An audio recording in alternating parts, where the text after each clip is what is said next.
وادی زیرہ کو فوج کے احکامات پر خالی کرانے کی بے بنیاد خبروں کی تردید، حکومت نے گمراہ کن خبروں کا نوٹس لے لیا۔ وزارت اطلاعات و نشریات کا کہنا ہے دعووں کا مقصد ذاتی اور سیاسی مفادات کا حصول ہے۔ وادی زیرہ کو خالی کرانے کا کوئی حکم جاری نہیں کیا گیا۔ دعوے بے بنیاد، بدنیتی پر مبنی اور مخصوص مقاصد کے تحت کیے جا رہے ہیں۔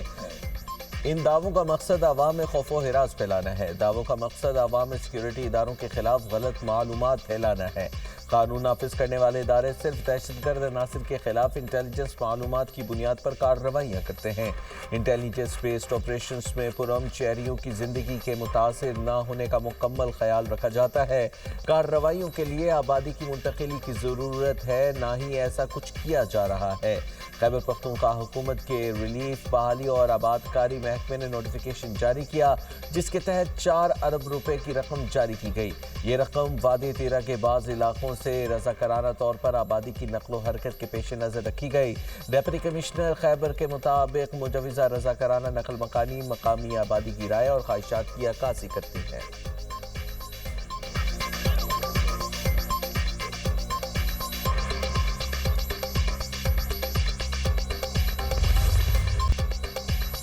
وفاقی کابینہ نے غزہ امن بورڈ میں شمولیت کا اختیار کیا۔ وزیر اعظم شہباز شریف کی لندن میں میڈیا ٹاک، کہا پاکستان کو غزہ امن بورڈ میں شمولیت کی دعوت ملی، اس امید کے ساتھ شمولیت اختیار کی کہ غزہ میں امن قائم ہوگا، فلسطینیوں کو عزت اور وقار کے ساتھ حقوق ملیں گے، پورے خطے میں استحکام ہوگا۔ صدر ڈونلڈ ٹرمپ نے پاکستان کے لیے نئے خواہشات کا اظہار کیا۔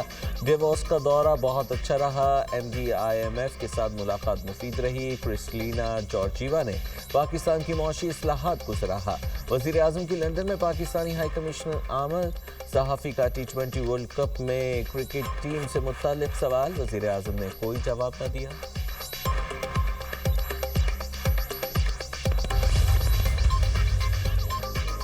امریکی ریاست منیسوٹا میں امیگریشن ایجنٹ کی فائرنگ سے ایک اور شہری ہلاک، مارا گیا شخص 37 سال کا ایلیکس جیفری پریٹی امریکی شہری اور نرس تھا۔ انتہائی زخمی امریکی فوجیوں کی دیکھ بھال کرتا رہا تھا۔ امریکی حکام نے دعویٰ کیا کہ مقتول پریٹی کے پاس بندوق اور 2 میگزین تھے۔ غیر مسلح کرنے کے دوران ایلیکس جیفری پریٹی نے مزاحمت کی۔ امیگریشن ایجنٹوں کے خلاف شہریوں کا احتجاج، سیکیورٹی اہلکاروں کے ساتھ جھڑپیں، آنسو گیس کی شیلنگ۔ گورنر ٹم والز کا کہنا ہے ہولناک واقعے پر وائٹ ہاؤس سے رابطہ کیا ہے، ریاست میں امیگریشن آپریشن فوری ختم کرنے کا مطالبہ کر دیا۔ صدر ٹرمپ کا منیسوٹا کے میئر اور گورنر پر بغاوت بھڑکانے کا الزام، کہا شہری کی ہلاکت پر مقامی قیادت کا رد عمل خطرناک ہے۔ وفاقی امیگریشن حکام عوام کی سلامتی کے لیے خطرہ بن چکے۔ امیگریشن اہلکار ہمارے شہروں میں خوف پھیلا رہے ہیں۔ Immigration and custom enforcement agents کو ختم کیا جائے۔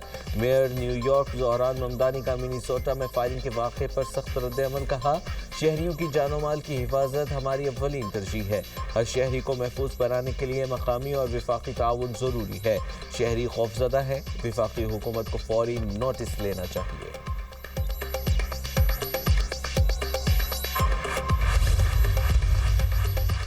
برطانیہ کے فوجی عظیم اور بہادر ہیں، ہمیشہ امریکہ کے ساتھ رہیں گے۔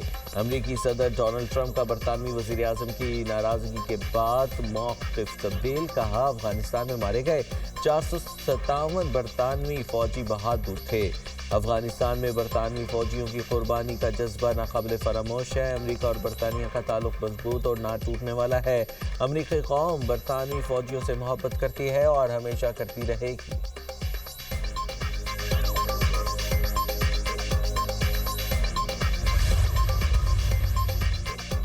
ابوظہبی میں روس، یوکرین اور امریکہ کے درمیان 2 روزہ مذاکرات، کسی معاہدے کا اعلان نہیں ہوا۔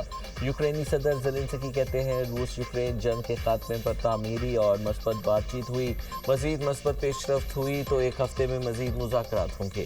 روس بھی یوکرین کے ساتھ مزید مذاکرات کے لیے تیار۔ امریکی حکام نے سہ فریقی مذاکرات کو مفید قرار دے دیا، کہا 2 روزہ مذاکرات میں فریقین کے درمیان بہت احترام دکھا۔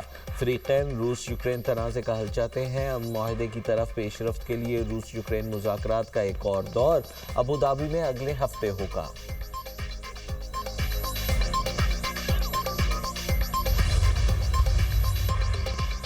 امریکہ کی متعدد ریاستیں شدید برفانی طوفان کی زد میں، 20 کروڑ سے زائد افراد متاثر ہونے کا خدشہ۔ امریکہ کی 18 ریاستوں میں ایمرجنسی نافذ، 9 ریاستوں میں نیشنل گارڈ تعینات۔ شمالی امریکہ میں شدید سردی اور آرکٹک ہواؤں کا راج، مشیگن جھیل جم گئی، ایری جھیل سمیت دیگر امریکی جھیلوں کی سطح بھی برف سے ڈھک گئی۔ نیو یارک، فلڈیلفیا اور بوسٹن میں برف باری کا امکان۔ امریکہ بھر میں 10,000 سے زائد پروازیں منسوخ، 84,000 سے زائد صارفین کے بجلی سے محروم ہونے کی اطلاعات۔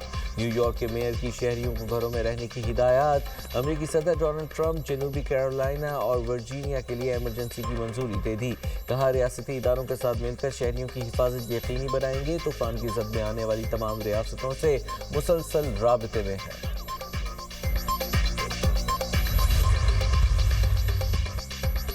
ملک بھر میں آج سے مزید بارشوں اور برف باری کی پیش گوئی۔ محکمہ موسمیات کے مطابق خیبر پختونخوا، بلوچستان، گلگت بلتستان اور کشمیر میں بارش اور برف باری کا امکان۔ اسلام آباد، مری، گلیاد میں بھی بارش اور برف باری متوقع۔ پنجاب کے مختلف علاقوں میں بھی بادل برسیں گے۔ ہری پور، پشاور، مردان، نوشہرہ، کوہاٹ میں بارش متوقع۔ ناران، کاغان، کالام اور چترال میں برف باری سے سڑکیں بند ہونے کا خدشہ۔ بلوچستان میں قلات، مستونگ، یوب، نوشکئی، خاران میں بارش متوقع۔ کوئٹہ، زیارت، چمن، پشین اور قلعہ عبداللہ میں پیر اور منگل کو برف باری کا امکان۔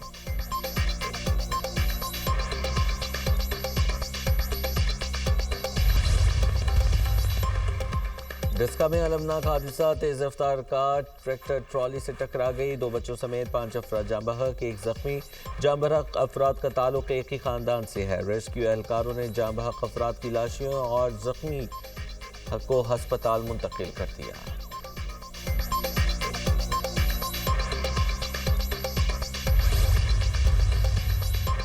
لاہور گلبرگ میں انڈیگو ہوٹل میں آتش زدگی، جاں بحق افراد کی تعداد 3 ہو گئی، 7 افراد زخمی ہوئے۔ مبین کی حالت تشویشناک، مرنے والوں میں 23 سالہ شہریار، 30 سالہ عمران اور 30 سالہ ریاض شامل۔ شہریار ٹاؤن شپ کا رہائشی اور بہن کا اکلوتا بھائی تھا، کچھ عرصے سے انڈیگو ہوٹل میں ملازمت کر رہا تھا۔ آگ انڈیگو ہوٹل کی بیسمنٹ میں لگی، عمارت سے 180 افراد کو ریسکیو کیا گیا۔ Secretary rescue and emergency services doctor Rizwan Naseer کی میڈیا ٹاک، کہا LPG گیس استعمال کی جا رہی تھی جس کی وجہ سے آگ لگی۔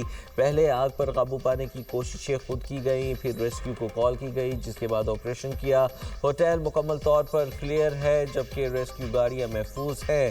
وزیر اعلیٰ پنجاب کا 180 سے زائد قیمتی جانیں محفوظ بنانے پر ریسکیو ٹیم کو خراج تحسین۔ مریم نواز نے کہا 180 زندگیاں بچانا حکومت اور ریسکیو اداروں کی بڑی کامیابی ہے۔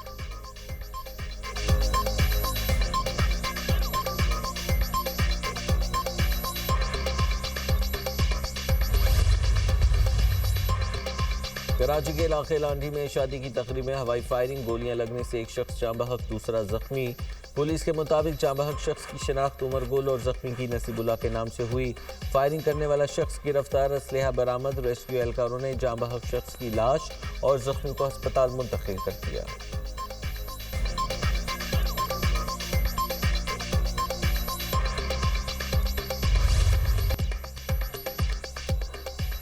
ثانیہ گل پلازہ مزید 2 لاشوں کی شناخت ہو گئی، محمد شیس اور محمد اطہر شامل۔ 82 میں سے صرف 9 افراد لاپتہ رہ گئے۔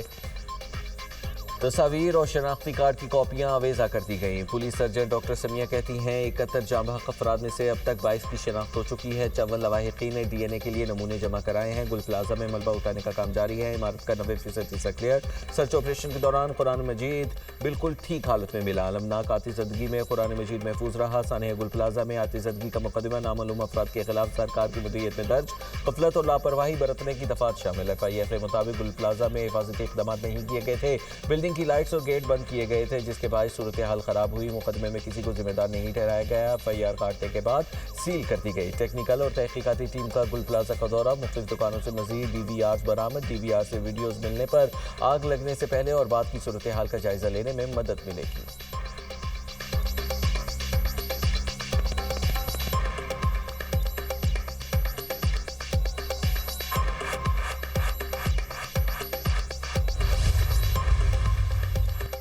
کراچی کے 3 اضلاع میں 90% عمارتوں میں آگ سے بچاؤ کے انتظامات ہی نہیں۔ سندھ بلڈنگ کنٹرول اتھارٹی کے سروے میں انکشاف۔ ایس پی سی اے کا ضلع شرقی، وسطی اور جنوبی میں عمارتوں کا فائر آڈٹ۔ 300 سے زائد عمارتوں میں آگ سے بچاؤ کے انتظامات نہ ہونے پر نوٹس جاری۔ عمارتوں میں فائر سیفٹی انتظامات مکمل کرنے کے لیے 3 دن کی مہلت دے دی ہے۔ ایس پی سی اے کا کہنا ہے 3 روز میں فائر سیفٹی اقدامات نہ کرنے پر عمارتوں کو سیل کیا جائے گا۔ چند عمارتوں میں فائر سیفٹی کے آلات ناکارہ حالت میں پائے گئے۔